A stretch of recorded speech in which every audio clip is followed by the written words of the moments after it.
বিসমিল্লাহির রহমানির রহিম। শুরু করতেছি মহান আল্লাহর নামে। বর্তমানে একটি বিষয় নিয়ে খুবই আলোড়ন সৃষ্টি করেছে। সেই বিষয়টি হলো কোটা বিরোধী আন্দোলন। এই জায়গায় আমি একটি নেমপ্লেট দেখতে পেরেছি, আপনারাও দেখতে পারতেছেন যে রাস্তা ব্লকেট আটকায় দিয়ে আপনার লেখা আছে, ওই নেমপ্লেটে লেখা আছে এরকমভাবে রাষ্ট্র মেরামত চলছে, পথচারীদের জন্য বিলম্ব, মানে রাস্তা আটকায় রাখার জন্য আন্তরিকভাবে দুঃখিত। রাষ্ট্র মেরামত চলছে, তা কোটা মুক্ত বাংলাদেশ চাইরা, তা কোটা এটা উঠাই দিলেই কি রাষ্ট্র মেরামত হয়ে যাবে? আমি আপনাদের কাছে প্রশ্ন করলাম যে কোটাটা যদি উঠাই দেওয়া হয়, এটা তাহলে কি মানে রাষ্ট্র মেরামত হয়ে যাবে? আসলে কি মানে বিষয়টা এরকম হওয়া উচিত ছিল? কোটাটাকে আপনি সংস্কার করতে পারেন, কারণ কোটা থাকতেই হবে। প্রতিটা দেশে বিভিন্ন বিষয়ের উপর ভিত্তি করে কোটা থাকতে পারে। সে জায়গায় আপনি তর্ক বিতর্ক, যুক্তি অযুক্তি মানে থাকতেই পারে বিভিন্ন বিষয়ের উপর, কিন্তু একবারে নির্মূল করে দেওয়ার মতো বিষয় তো এটি না। আপনি একবারে নির্মূল করতে পারেন কোন বিষয়টি?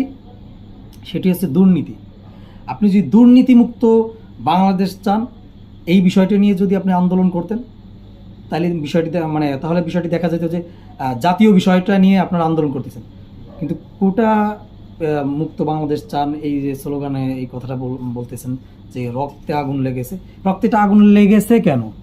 আপনার রক্তে তো আগুন লাগার দরকার ছিল জাতীয় বিষয় নিয়ে, কিন্তু আপনার ব্যক্তিগত বিষয় নিয়ে তো আসলে রক্তে আগুন লাগাটা আপনার, এটা একজন সুনাগরিক হিসাবে এটা আসলে কোনোভাবেই উচিত হয়নি। এটা রক্তে আগুন লেগেছে, কোটা বিরোধী আন্দোলনে দেখতেছি এই স্লোগানটা চলতেছে। জাতীয় বিষয় নিয়ে আপনার রক্তে আগুন লাগবে। জাতীয় বিষয় কোনটি?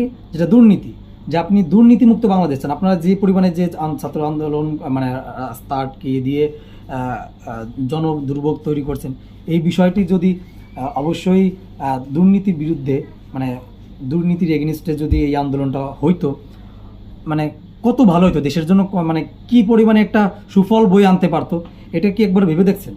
তাতে করে আপনারা যে আন্দোলনটা মানে যেটা চাচ্ছেন, সেটা কিন্তু দুর্নীতিমুক্ত বাংলাদেশ করতে গেলে কিন্তু সেটাও কিন্তু এই সমাধানে চলে আসতো, কিন্তু আমরা আসলে জায়গা মতো হাত দিইনি। আর এটি অবশ্যই জাতীয় সমস্যার ভিতরে আমি দেখি না। আমি চাই দুর্নীতিমুক্ত বাংলাদেশ, দুর্নীতিমুক্ত, একবারে মুক্ত বাংলাদেশ। কোটা অবশ্যই থাকবে, কিন্তু কোটা সংস্কার হবে। আর আমি আপনাদের কাছে একটা প্রশ্ন রেখে যাচ্ছি যে আপনারা কোনটা চান? একই মানুষ দুটি জিনিস একসাথে চাইতে পারবেন না। আপনি হয় দুর্নীতিমুক্ত বাংলাদেশ চাইবেন, নয়তো কোটামুক্ত বাংলাদেশ চাইবেন। কোনটি চান?